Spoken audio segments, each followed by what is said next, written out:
Okay, this is just a little documentary video, I guess. Yesterday I somewhat carefully plugged this up, or rebedded this chain plate is what I should say, with Life Seal. I didn't do the greatest job of taping, as you can see. In fact, I didn't tape it at all. I just wiped it off with acetone. A little messy, not very seaman-like, but I had to do it.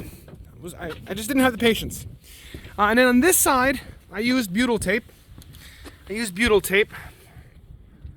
And the idea is to test the two technologies. This is the third or maybe fourth time I rebed this.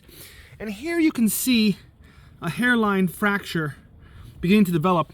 A couple of years ago, I redid the deck there to deal with what used to be a massive crack that was part of the boat purchase on both sides. And I'm going to quickly show you that it has a lot to do with what I would call a design flaw. We have this floating bulkhead here, right? And here's the chain plate in here going through the deck.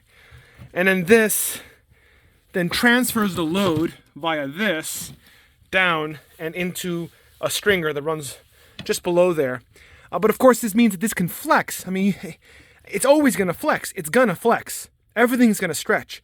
So this is flexing and pushing up on the deck. And like I say, when I bought this boat, the two cracks were roughly the size of the Grand Canyon, give or take a couple millimeters.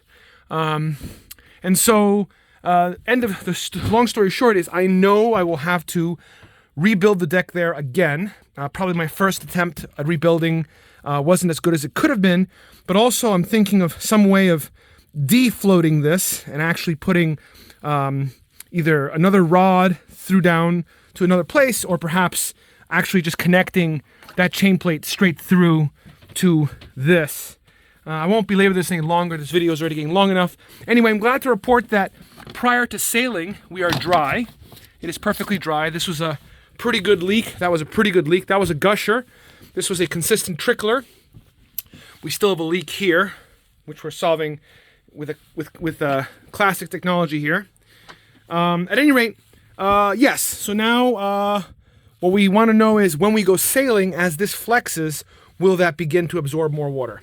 Anyway, that's it for this update. More from me later.